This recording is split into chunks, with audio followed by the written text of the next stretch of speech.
For those of you not aware, the NPDA, National Power Sports Dealer Association, exists to empower franchised and independent power sports dealers through services, programs, education, and advocacy, with the broader goal of helping dealers build a more professional, successful, and profitable industry. NPDA also emphasizes training, networking, dealer interaction, industry representation, and practical resources that help dealers navigate a very fast-changing environment that we currently operate in.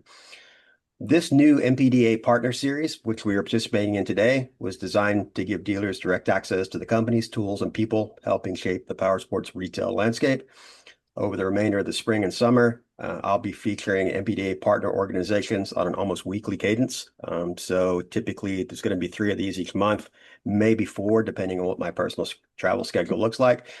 And these will give dealers a chance to hear firsthand what these partners do, where they fit inside dealer operations, and how their solutions may help stores become more efficient, profitable, and better prepared for the road ahead. Goal is simple: create an ongoing conversation that keeps dealers informed, connected, and exposed to ideas that can actually put us to work. The dealer-first, education-focused approach is consistent with NPDA's mission and current programming. For this first episode, excited to announce Chris from Rollick and Jacob from Motorhunt. So Chris has been described by Rollick as a dealer-focused leader who works on strategic programs across OEM, dealer, and partner networks to help improve the customer buying and ownership experience. And Rollick's broader work in the market centers on helping dealers improve digital engagement, follow-up, and conversion. So I first met Chris probably coming up on 7 or 8 years ago when they started up the company. I believe I was one of your first customers, and That's right. still are today. And then we've also got Jacob Berry, co-founder and VP of growth at Motorhunt.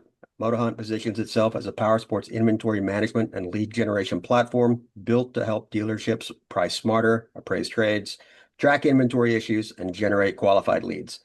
Jacob's work and writing consistently focuses on practical dealership growth, used inventory strategy, operations, and digital marketplace performance, which makes him a strong fit for a conversation aimed at helping dealers sharpen execution in today's market. And as with Rollick, I'm also proud to say that I am a Motorhunt customer, so I am trying out everything that the NPDA has to offer. During this webinar, if you have any questions, please drop them in the comments or the Q&A. Both of those work. I'll either slide them into the presentation as we move forward, or we will work to get through all of your Q&A at the end of this presentation. And as I know someone will probably ask at some point in time, we are recording this webinar, and we will make it available along with the presentation from Rollick and Motorhunt after the webinar concludes.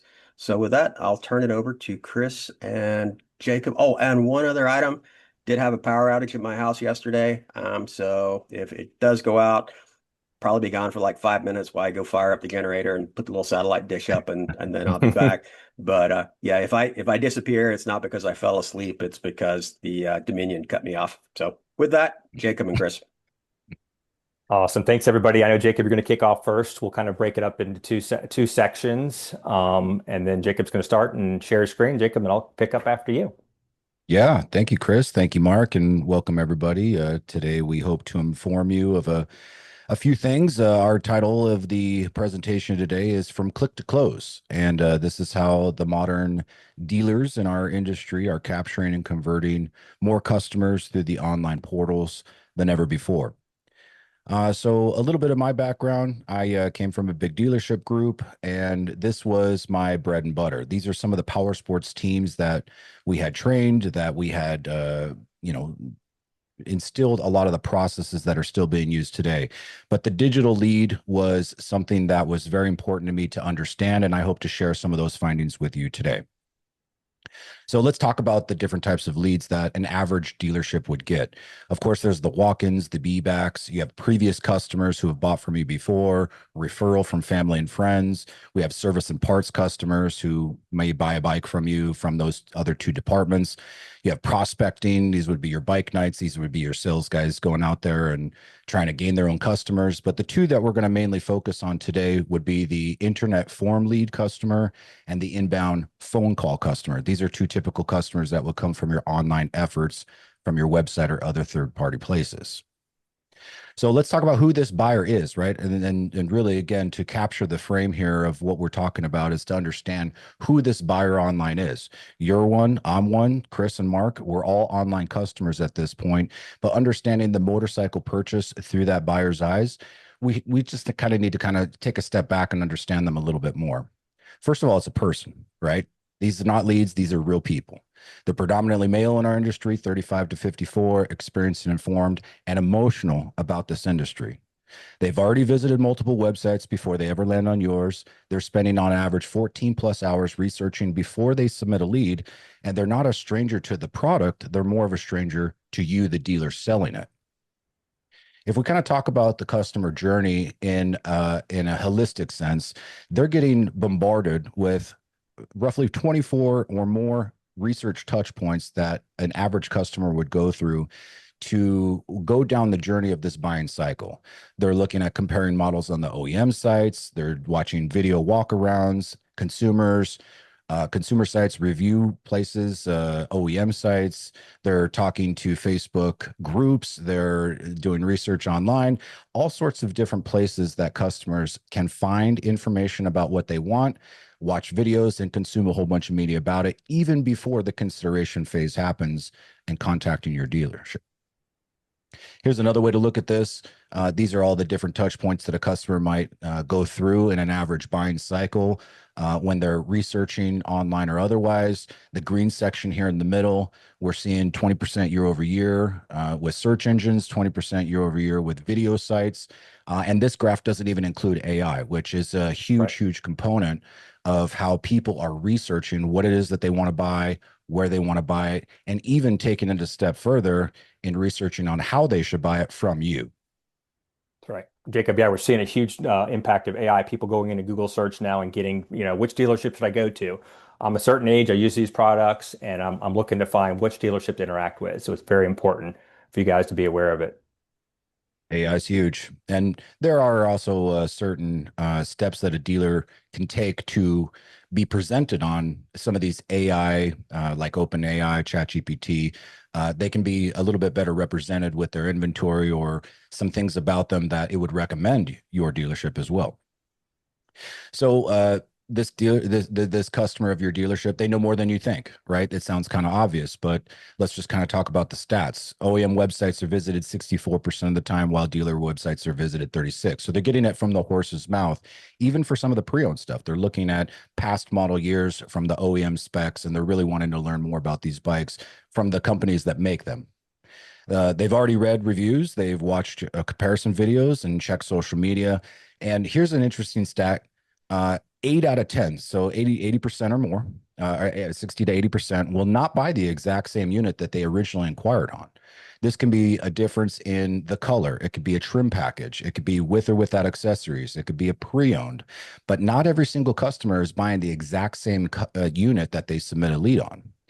And furthermore, they prefer the fairness and transparency over financing deals. We see this a lot with the millennial demographic. They just want to make an easy deal. They want to buy what they want to buy. They don't really want to negotiate a whole bunch and go through this process at the dealership anymore. Jacob, what I'm seeing, yep, sorry, Mark, go ahead. No, go ahead, Chris. Yeah, what I'm seeing, and I get these responses from customers on a daily basis. Some of the younger generation will not even talk to you unless they see we get an out the door price via email. They want to know freight setup, taxes. So we're seeing that a lot more in responses from direct customers. Mhm. Hey, my question was going to be, you say 6 to 8 out of 10 may not buy the original unit that they inquired about. Do you have the stats for the percentage of consumers who buy a different brand than they originally inquired about? It's all included in that 6 to 8%. Yeah. So they're buying cross brands. This could also be affected by the financing approvals as well. Maybe they couldn't get approved on a new one, so they switched to a used one. Or maybe the Yamaha financing is a little friendlier than the Honda financing. And so it all has to play in with the different situations that they have. But they want to enter the sport. They want to enjoy it. And us as the dealer, we want to make sure that we're just kind of meeting them where they're at and providing them with something. All right, so this is a little bit of a graph for micro moments. So think about it like this. Before they even submit a lead, which is the birth of the lead, right? When you first get it, there's weeks and maybe even months that lead up to this zero moment of truth. They call that a ZMOT, right? And so Google did a study a while back to classify the 5 major micro moments, which is kind of an oxymoron, but the 5 moments that make up what position the buying cycle is in for that particular customer. They go through a consideration phase of which bike is best for me moment. That's where a lot of the research happened. Is this right for me moment? They're looking at their financials and how it will improve their life. How can I afford it moment? And really, the last 2 are where we come in as the dealer. Am I getting a good deal moment, and where should I buy it moment, right? They're looking at your reviews. They're looking at how you've treated customers in the past. They're looking at how well you represent yourself on your website, and all these other things are included. Now, what's interesting about our business when it comes to the online customer is we, like the automotive business, have a mixture of an e-com and store retail type experience, right? Think about it like Amazon. That's a strictly e-com play, right? You're looking at things that you can buy and pay for online. We get about half of that. You can look at it and you can start half of your buying process there, but ultimately you have to come into the store and finish your paperwork and sign off and take delivery, right? So we have to kind of meet them a little bit, knowing that that's the world that they're used to on the e-com side. They are shopping multiple dealers at the same time. Don't assume that you have the only thing that they are looking at. That comes with some of the questions and polling that we've done. The customer knows more than you. My mentor often used to say that the customer's pool of knowledge is only 5 feet wide but a mile deep, while our salespeople at the store, it's 5 miles wide and only a foot deep, right? We have to know a little bit about a lot, while the customer knows a lot about a little because they've narrowed it down to their choices. And finally, the customer is wanting to communicate digitally now more than ever. This is email, this is website chat, this is text, this is Facebook Messenger, and these are phone calls, even before they enter your store. If you do not have a good process for that, you're probably already losing out. So now we've gotten to the consideration phase. They've narrowed it down. It's time to submit that lead, right? Where are customers going to do this? Well, I've kind of classified them into 3 major buckets: a good, better, and a best. Now, the good ones, myself included with motohunt.com, we've got gorollick.com, Cycle Traders on there. These are all your third-party vendor places where a majority of inventory is loaded from all sorts of different dealers or sellers, and they can shop a lot of different bikes from a lot of different places in one site. The second best is going to be your OEMs, because again, they want to hear it from the horse's mouth. What are the specs? What's the seat height? How much gas does it hold? What's the horsepower? All those things included. And they are lead generated sites for the most part. Polaris and Yamaha probably being some of the 2 best ones that you'll get in terms of volume. Now, the best ones are going to be anything that you own as a dealership. These are your websites, and that goes along with your website widgets. These are your trade intake forms. These are your get quote forms, payment calculators, finance applications, contact us, all the various forms that live and breathe on your website. But there's also your Google My Business. How well are you representing yourself and getting reviews and keeping your information up to date on your Google My Business? If you upload YouTube videos, if you're consistent on your social media with Facebook and LinkedIn and TikTok and Instagram, they're seeing only your information, they're feeling your culture, and they're kind of getting a sense for what kind of dealership you are. And so those are going to be the best places to go. Now, the psychology of submitting a lead is a vulnerable one for most customers, right? It is them raising their hand after they've done this week, this month, this half of year of research. Up until this point, they found what they want and they hit go. Now it comes to you. What now? What happens, right? This is a passion purchase. They have been dreaming about this forever, maybe even months long. Their excitement is at their peak. The juices are flowing. The ether is in the air. Your job is to meet that energy, not to kill it. And that's where I see a lot of these programs go wrong with these dealers that are answering these email leads or these phone call inquiries. The first dealer to respond with a human personal touch wins the emotional high ground 100% of the time. Let's just talk about how we kind of failed. This is the latest power sports industry ILE that Pied Piper put out. I hope all of you have seen this. Fran is a super smart guy. He's been doing this study for many, many years now, and they kind of do a 5-year rolling.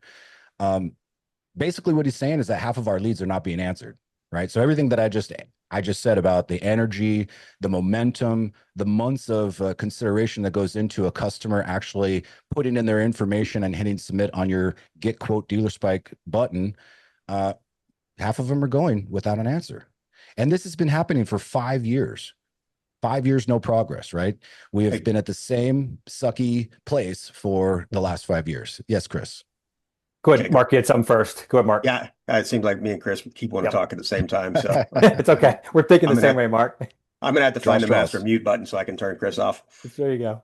No, 10 years ago when I started doing the 20 group deal, that was one of the first tasks that I took on was before a 20 group meeting. I would go and shop all the dealers and submit a lead online. And 10 years ago, it was about 32% of dealers didn't respond to a lead within a week. And last year, right before I wrapped up my 20 group tenure, I think I shopped three of the groups that we were in. And that number was still almost exactly the same. About 32% of dealers don't respond to a lead within a week. And I guess I continue to ask myself the question or ask dealers the same question. You want to spend more money on marketing just so you can give customers more people a continued terrible experience? And Mark, we just ran it again. I did LeadVantage AI, another company entering the industry. If you guys talked to them yet, Woody over there did several hundred dealers with us, and it was 38 out of 100. Only 38% replied to an online digital lead. So we're seeing it. We're here to help, guys. We want to share as much strategy as possible and process to help you guys follow up with these. For sure. So what it comes down to is that the leads are being ignored, but I would almost say they're not being ignored. They're just not coming through a good process, right? Is it a lack of personnel? Is it a lack of a system like a CRM to have all of these leads funnel into? Is it an accountability problem? There's all sorts of different things that you can probably point your finger to and say that's why it's happening. But regardless, it's happening, and there's something that we need to do about it. Now, for the customers, this was an interesting stat as well. For the other half that do get answered, only 1 out of 10 dealers offer an appointment for a web lead, which is kind of odd, right? Again, we run an e-com / store retail experience type business. An appointment is kind of an essential part of closing up that customer and getting the deal finished. Why wouldn't we want to be appointing our customers or at least inviting them in at a certain day and time that we can take care of them? The last shocking stat here is that 45% of power sports dealers score under 40. Now, again, this chart here that we're looking at, this is a satisfaction index for how well we're responding. So if you look at the very bottom line here where it says memo and the automotive average, they're sitting at a 71. So you see they've incrementally increased from 2022 all the way through 2026. So their best satisfaction scores at a 71. We're at a 55. Not very great. You know Here's another way.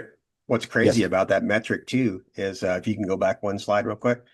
Harley Davidson, anybody who's in the industry knows that they are struggling more than any other brand right now. You would think that they would be the ones who would really be capitalizing on every opportunity to sell every bike, and yet they're actually going in the opposite direction.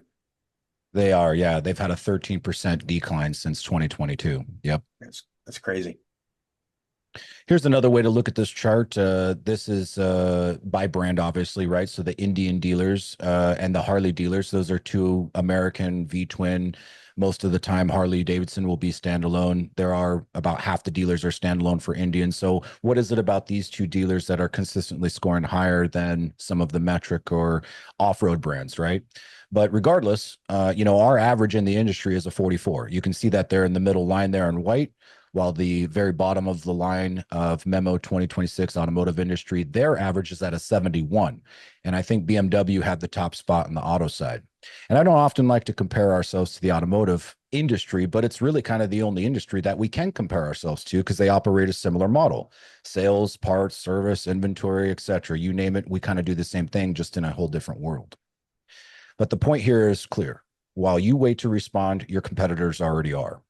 The auto dealers were 78% of the time. We answered 47% of the time. The gap between you and the top dealers is actually not that huge. Actually, Mark, I think that you said it. I'm going to coin your phrase here, but you said you just have to be a little bit better than not great to win, right? Or something like that effect. Can you say that again for us? I said, I think the exact term was I said, you only need to be bad to be better than most of the competition. That's the term there. Yep. So you only need to be bad to be better than most of the competition. So we're all kind of bad. We're all sitting in the same boat is what I'm saying here. All right. So what's the answer here? So it's definitely not volume, right? We're not able to answer half of our leads anyway. So what do we do about it? And to Mark's point earlier, you don't really need a whole lot of marketing to increase your leads if you're not doing well with the ones that you have now. A dealer with 100 leads and a great process will outsell a dealer with 500 leads and no process 100% of the time. You can always do more with less if you put a process behind it. What is that process? Let's talk about it. Here's some 5 steps that you can kind of take to kind of understand a little bit more about what you may or may not be doing. First of all, the day one is the birth of the lead. So let's celebrate this with them, right? Everything that I just said for the past 20 minutes now has been all about the moment leading up until they submit the lead and then us failing to meet them where they're at. So let's celebrate with them at an energy level, right? Let's look at the sourcing. What platform did they come from and reference it? Oh, you came from motohunt.com, or you came from our website, or you came from this Polaris OEM website. Do they have good contact info? What's missing? Most of the time, a customer will not put in their phone number because they don't want to be called. So then our only medium for communicating with them is through email. Do they have a question? One of the studies on the Pied Piper survey is that most of the questions go unanswered if they do get a response. And again, that's half of the time, right? So can we respond like a human? Do they have a question about something? Is there something more that we can offer in their inquiry? Know them.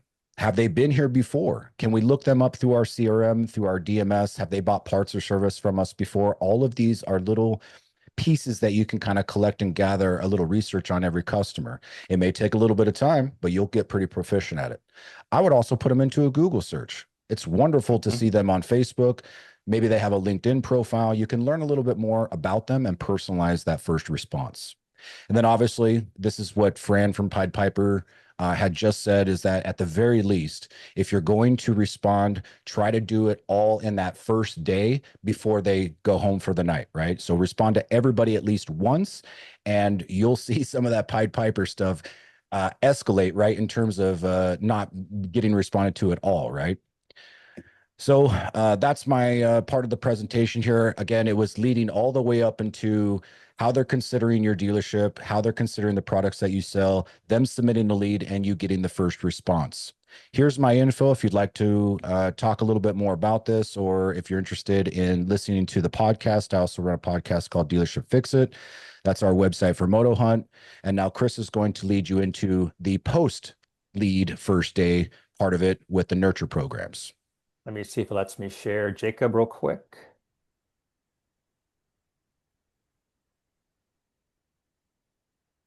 All right, can you guys see it okay?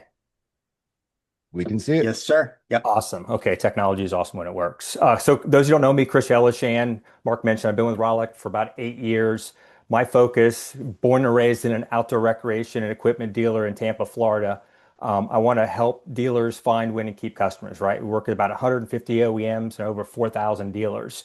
And our focus is to educate, inform our dealers to make them be more successful. So to kind of piggyback on what Jacob has said, I mean, this is pretty clear. Buyers don't disappear. They're just buying on their timeline, not yours. With all the research we've done at Rollick, we see 49% of power sport customers want to buy within 30 days. It's pretty impactful, right? So we know that first response is so important because we know 49% of them want to buy that first initial time frame. The other 31%, so 80% total, want to buy within 1 to 3 months. So response time matters. Efficiency, having a process is so important, and we want to make sure we're sharing how to do that from a follow-up strategy. The myth I was here, and I'm in the field. I'm a secret shopper, like Mark is, all the time, in person or over the phone. A lot of the dealers tell me the lead's dead after 24 to 72 hours. It's dead, totally dead. Absolutely not. Consumers are buying up to a year later if the follow-up exists. Rollick did a future of buying study a couple years ago with over 27,000 prospects and owners only in recreation and pulled all the data together. You can see here it's pretty evident of what customers are doing. I personally get 5 to 7 emails a day on these email nurture responses from customers. Here's a great one. No one called me back or responds to my emails or voicemails. What do I do next?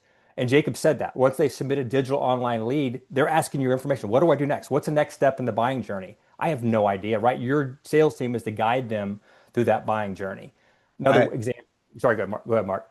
I don't think we're as draconian anymore, but back when I was the GM, if we ever had distributed a lead to a salesperson and then I got one of those emails where somebody didn't follow up, if the salesperson couldn't prove that they actually followed up using in kind, the same way that the customer had reached out to us, then they were taken out of that rotation for 90 days. So Great idea.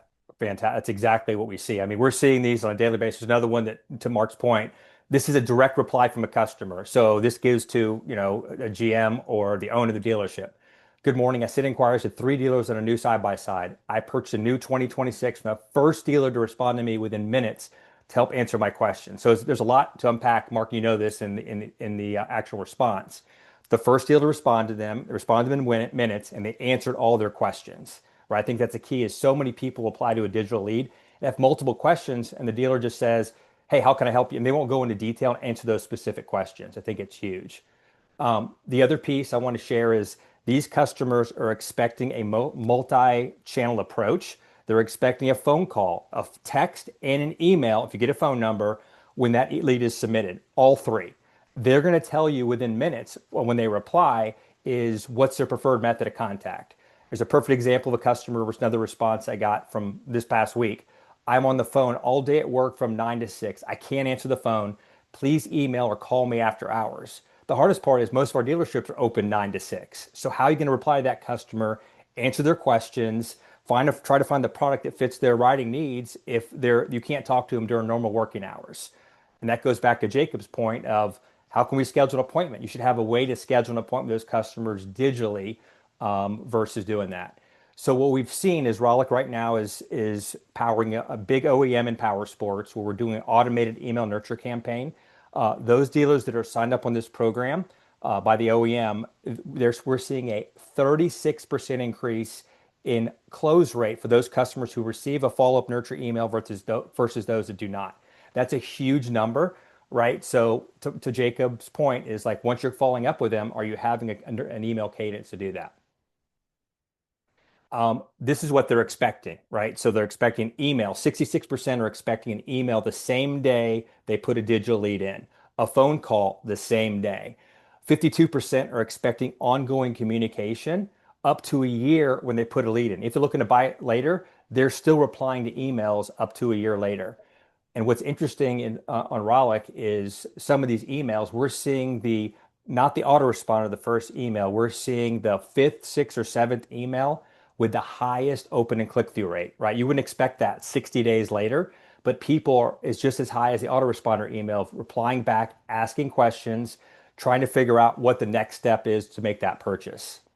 I always try to point out to dealers, and you two probably know this, but you talk to a lot of power sports dealers, and you kind of ask, what's your goal to follow up with a customer?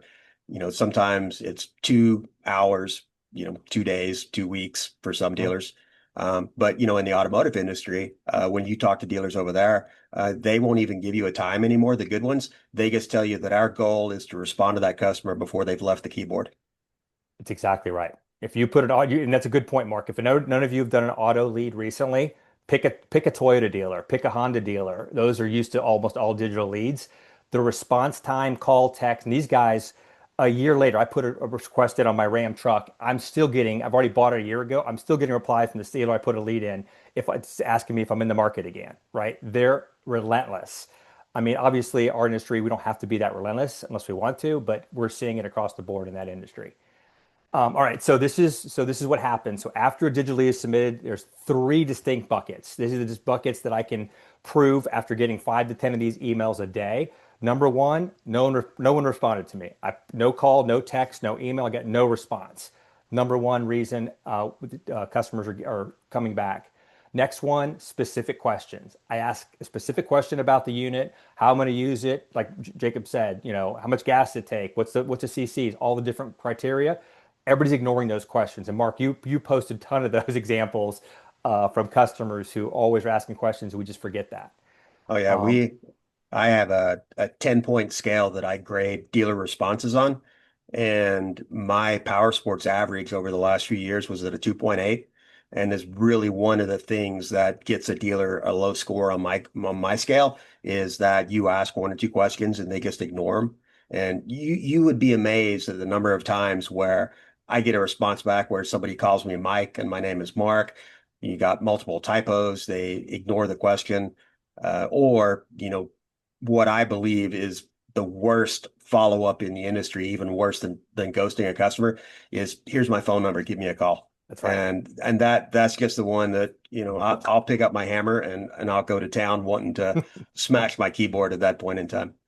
And Mark, we're seeing these all day long. But we can just pull multiple examples, but these are the three key buckets. And the last one is, can you give me a price, right? And the younger generation, Gen Z, they will not even come in your dealership unless you have an out the door price. It's really sad. That's what they expect because there's just so much Amazon buying. But they're just like, I'm not even going to come into you. The dealership that replies back with an out the door price, those are the ones they generally go to. It's that trust and transparency that you cannot replace, or at least for Yep. that generation. I mean, our, I've our got Gen some Xers are different. I've got some good data from Lead Venture on a project that we worked on, looking at thousands of dealer spike websites. And the thought process from a lot of dealers about not having a price on their website is one of two. Either, there's map rules and I can't advertise the vehicle's price at a competitive level. But if you're operating under map, so are all your competitors as well. So that one doesn't make any sense. And then the other one too is that dealers will say, well, I don't want to put a price on my website because that way the consumer is going to reach out to me and they are going at that point in time, I'm going to have their contact information. And the reality is that if you take all of the pricing off of your website, your lead count actually will go up, but the quality of the leads goes down dramatically because the consumers who are really in the market, they will go to another website that actually has prices listed. So I think it's a 7x lift on websites that have pricing versus those that don't. And what we see too, Mark, is creating a one-to-one relationship. If they surrender their personal contact information, first name, last name, phone number, email, that's a one-to-one. You can share pricing with them one-to-one with that customer response. That's no problem. The map pricing applies to the overall website, but once you create that relationship, it adheres to the map guidelines. So it's pretty interesting. Thanks for that feedback. So the other thing is when you're talking about a cadence, we have 20 years of experience kind of doing this email nurture piece. And it's got to be, so make sure your dealership has a strategy on, is the cadence reasonable? Like we said, 49% of PowerSport customers want to buy within 30 days. The other 31% want to buy within, 3 months. So does your cadence follow up and you have a cadence following up with an email, a phone call, a text all throughout that buying journey? If you give them the opportunity to ask them what their buy time frame is, they'll put it in there 9 times out of 10.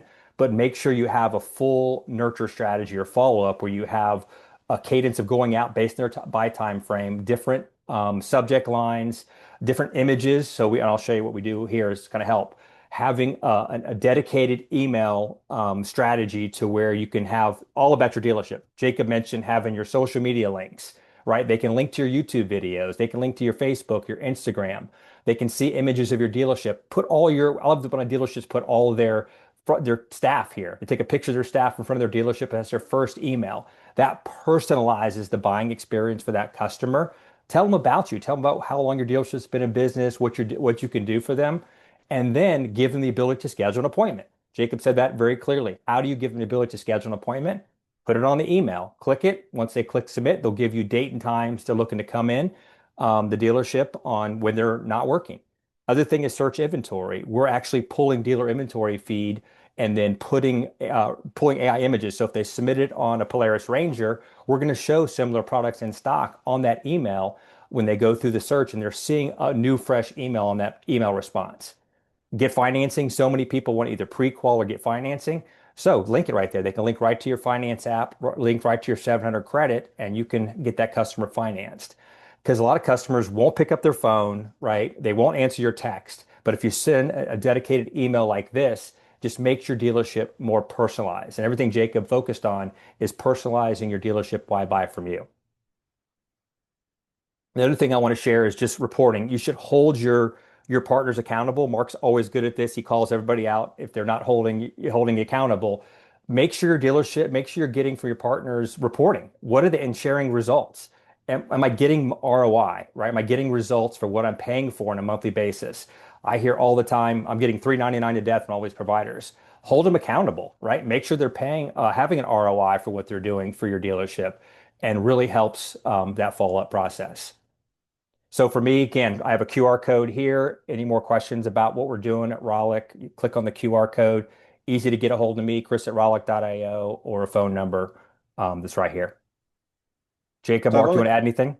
I've only got one question at this point in time that came up from David, and he asked if Moto Hunt was going to get more into the off-road industry, and I just asked for clarification there, and he said Polaris Ranger and ATV, Can-Am Defender, etc. And I actually pulled up my Moto Hunt site, so I was going to put that on the page. Maybe you want to answer that question. Yeah, absolutely. We there's two places in Moto Hunt that a dealer can look at. One is on their premium tools, which is a dealer site just like Mark is pulling up here. So we are for sure in the off-road space. We're very good at it actually with VIN decoding and understanding all of the different off-road ATV, UTV models. But if he's referencing what a consumer site would have, so we do have a consumer site called motohunt.com, but we also have a sister site called atvhunt.com.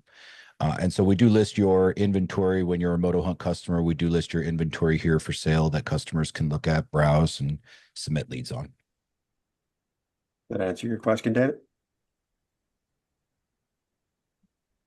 Any other questions Thank you, from David. the Thanks, Dave. attendees?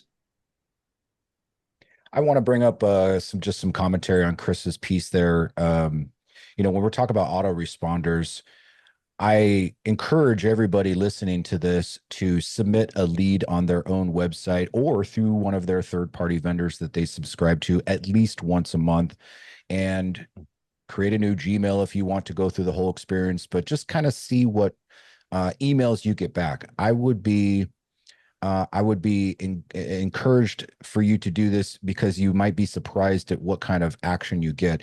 Typically, with your auto responders from the platform, like even your own website, and they all do it, there's maybe one or two emails that goes out automatically from those vendors or from your website, even before your people or your CRM's custom autoresponder has a chance to go out. And so what I'm trying to say here is that when you submit a lead, you may get 3 or 4 emails within a matter of minutes, and none of them have to do with any of the things that the customer is asking, like what's the finance special or what's the rebate or is this still available? It's we got your lead is the first one. You're subscribed to our newsletter is the second one. Somebody will be in contact with you is the third one. And then you might have your system send out the fourth one, which gets buried in the inbox because they get pissed. Jacob, to piggyback on that, I mean, what we're seeing as well, like a lot of the CRMs now, you have to go in and custom build templates. Like it might just be one, and that's might all they get, or two, just like they're already built. Now, how do you have a strategy to have these all pre-built and done? So we build them all for the dealer, so it's set and forget it, so that's done. So no matter what, you're going to get a cadence of these emails, just the autoresponder, but all the way through the buying journey with real inventory. So how do you hold your CRM accountable, whoever you're working with, accountable to have this strategy? Because again, you're right. They get by the second or third or fourth email, they get pissed off and unsubscribe. So Yep. how do we make it relevant and engaging with that customer to where they can make a good decision? All those can be customized, even from your automated systems. They can all be turned off. So I encourage you all to just go through the process like you would that a customer would, and just kind of see what kind of experience they get from it. Well, I was just going to talk about that real quick. And, one of the things that I had trained dealers how to do in the last year was, and it sounds simple, but it's actually a little bit of work to go to Google and create a fake email account. And, there's a way to do it to where it's something realistic. You don't want it to be too stupid or too out there. And then actually go to your own website and shop your own dealership. And Mhm. you learn a lot of things through that process. A lot of dealers have never actually submitted a lead on their website. And so they don't understand how hard we make it for our customers. And so I think that's a good learning lesson. I know that with one of the website providers that's out there, not going to call anybody out. But when we started doing that, we found that one of the website providers by default, they didn't even offer a box for consumers to ask a question. And so Mhm. if the customer wanted to know a little bit of extra information, they didn't have any way to do that. And so by submitting that lead, and not telling your people that you're doing that, you're going to kind of see how your team, at least one of your team members, responds, how long that takes. And then I think the other thing that comes out of that, and I found this out personally when we shopped our website a couple of years ago, was that we had 5 different autoresponders that were going out to those customer leads that were coming in.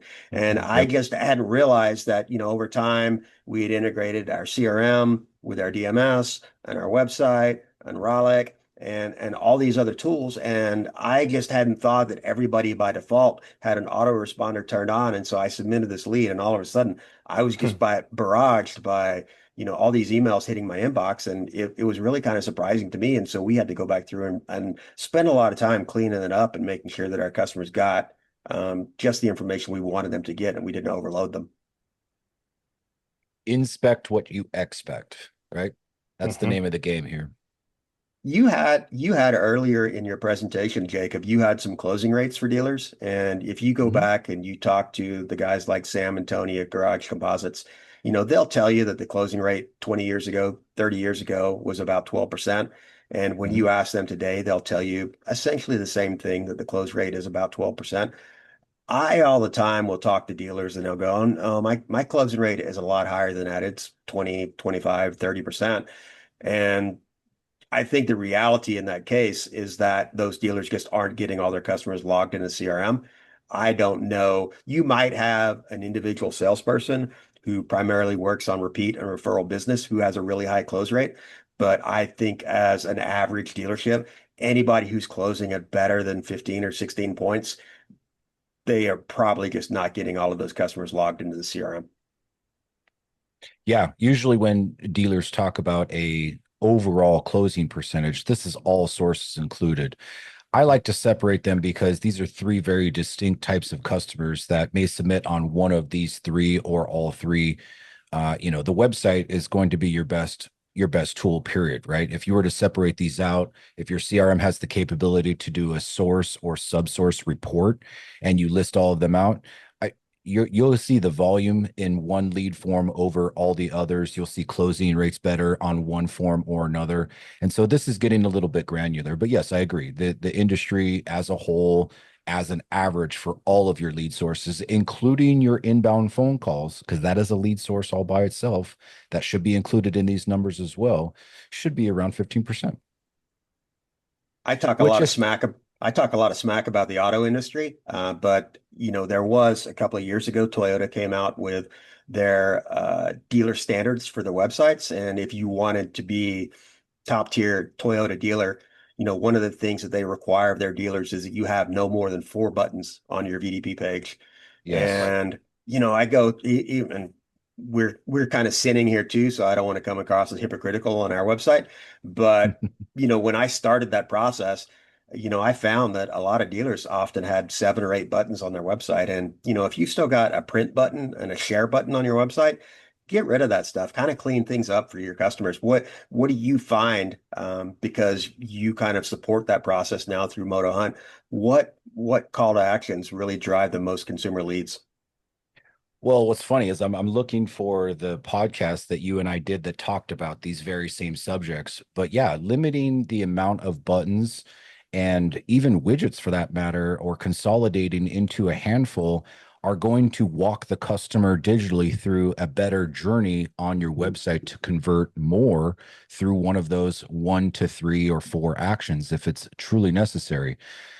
I would also encourage everybody that goes on their website, if they have a button that says insurance quote or insurance something or another, forgot exactly what the call to action on the button says, click on that and let me know what you find. Go in the comments or email me afterwards, because every single site that has that same button as the default button stack on their vehicle detail pages, their VDPs, they all go to the same place, and it's all broken. So, um, but to answer your question, I mean, the call to actions that I've always seen work best, and we've tested hundreds of them over multiple years, is changing the get quote button to a check availability. And that gets the most volume if it's one of the native buttons on there. Obviously, you have a payment calculator that overrides most of the other buttons because people are more attracted to the finance aspect of it. But when we're talking about the get quote button, just in particular, if you don't subscribe to one of those little payment calculator widgets, uh, most dealerships don't want to give a quote right off the bat.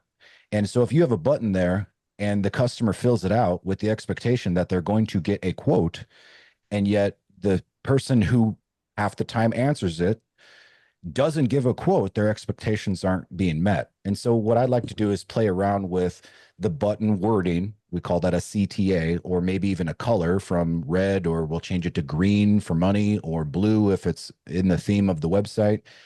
And we'll see through a testing period, like a month to 90 days, what gets better action, this versus this. And then we'll go with that just based on the stats that we're getting. So, Mark, we ran it at Raleigh. So we did the last 8 years. Every year we've ran this over and over again. And our Engage tool, the two highest buttons are special offers is the highest converting button at all, giving special offers. Because we have Sam's Club and AAA and all the different partners where you do that. The second one is pre-qual for financing. So we default to any call to action button. Those are the top two, and those convert the highest. And we have 8 years of data to prove it. We even have a case study on it. So if anybody needs that, I can share. You know, thanks, Chris. Jacob brought up a couple of good points, and one of them, and I don't want to go off on storytelling mode here, which is easy for me to do, but this is probably going back 6, 7, 8 years ago. Google did they do a lot of A/B testing at any point in time. Google is testing out hundreds of different options, and one of the things they found on the Google search page was that just by changing the color of the links, that they drove significantly more clicks with one color and another. And this is, again, going back 7 or 8 years. Just that one change to the color of the links on their website was generating an extra $40 million for Google every month. So, a lot of times if you haven't kind of tinkered with those colors, then I don't think you want to have, reading rainbow on your website and multiple different colors and flashing and all this other stuff going on. But just kind of changing from that default gray to a red or a green or something that does a little bit better job of catching the customer's eye can definitely help to drive more leads that are coming off the website. The other thing that I would like to discuss as well, and again, not going to call anybody out, but now today we have a lot of the manufacturers that are wanting to add buttons and widgets and other things to our websites. And you start getting all these widgets on your website. Not only do they conflict with each other in a lot of cases, but they really start to kind of slow down how your website performs. And a lot of times when you've got a customer who's using a mobile application to look at your website, using their iPhone or their Android, and they can't even see all the boxes in the fields to fill things out. And then they're trying to do it. And you got pop-ups that are coming up that are getting in the way that you got to close out. I mean, we really make it tough for a lot of our customers to do business with us. And I think that that's one of the things that you as a dealership will learn if you shop your own website is just how painful we make it for our customers. And Mark, you're right. Red and green and red first convert the highest. So that's the other data point that I would validate with you. Yeah, that A/B testing is really important. And, a lot of us dealers don't really have enough traffic to do it at a level like Google does. But, over a period of time, you can do some small scale tests on your website and figure out what works better. One of the other ones that I found really interesting, and I won't talk about who does this, but I had a dealer carries a lot of inventory, and they tried three different things. They had listings with just the factory image. They had a photo booth, was a nice little turntable, background, their dealer logo, and, put the unit on there, take the photos of it. And then they just pulled the bike out of line on their showroom and took some good photos. And it was actually those showroom photos that performed better than the other two. I mean, factory images are never going to do very well, but I was really kind of surprised at that one where the units on the showroom floor outperformed the photo booth. And I think that's just because consumers maybe think that the dealer actually has that unit in stock or that they've got it versus, here's just a regular photo that, they pulled off the web. And I don't really know if they have that or not. So I don't know what you've seen, Jacob and Chris. I just put the podcast that we talked about all this stuff, a link to Spotify in the notes if anybody wants to listen to that. It's with Mark here. We talk about a lot of these same issues with the button placement, how dealers are representing their units online, all that stuff. So give it a listen. It's a pretty good one. Cool. Thanks for sharing that. I didn't want to promote our own efforts. Mhm. So I haven't had any other questions come in. So before I kind of give my little wrap up zone here, is there anything else you You, two would like to add? No, thank you. no, It's a Mark, I think you pleasure. want to have anything on NPDA. There's the to join NPDA. I want to have that slide pulled up. If you're not an Yeah, NPDA dealer, Yeah, I appreciate that. If you're not a member of the MPDA, I am on the board, have been a member for years at this point in time. So we have, at this point, got more than 400 dealers who are members, and we've got a lot of different projects we're working on. So if you're not a member of the MPDA, we would really appreciate your support. It's not a whole lot of money, $395 a year, $1,000 for 3 years. Plus, you get some other benefits that go along with that. We've got about 50 partners at this point in time, including Chris from Rollick and Mhm. Jacob from Motorhunt. So if you remember the MPDA, you've got some savings that go along there. We've got lots of other programs with our other partners to offer discounts on insurance, credit card processing, marketing. There's all kind of benefits that come along with membership in the MPDA. And we are going to continue to do these partnership webinars throughout the rest of the spring and the summer. And so there is no cost to these. We would love to see all of y'all come back. We'll promote them through all the channels that we've got and try to make sure that everybody's aware of them. And if there's anything that you'd like to see that we don't currently have on the calendar, then by all means, I'm easy to find online. Just shoot me an email, send me a message on LinkedIn, and I'll be happy to try to put something together. So we've got lots of contacts in the industry, and should be pretty easy to find somebody who's an expert in any field or any segment of the industry that you're interested in. So again, we will make a copy of this recording available to everybody, as well as the PowerPoint presentation. I'm not sure where we'll put those up today, but it should be on the MPDA website and our social media channels. And hopefully Rollick can yep. get these up on their site. And then Jacob, where do you put your content? LinkedIn, yeah, and we have a landing page, dealers.motohunt.com. And Jacob also does the Dealership Fix It podcast that he inherited from who'd you get that from again? Oh, we don't need to mention his name. Brian Yeah, Croft. Brian Croft. yeah, it's Brian started that podcast probably 5 or 6 years ago at this point in time, and then one Christmas he gave it to Jacob. So probably the only person I know that's given away a podcast as a Christmas gift. But it's been pretty good. Jacob's got the perfect podcast voice, and he interviews a lot of great people in the industry. So if you haven't had a chance to listen to his podcast, then something you can do on the drive to work. And he talks about a lot of subjects that are really critical to the success of dealerships.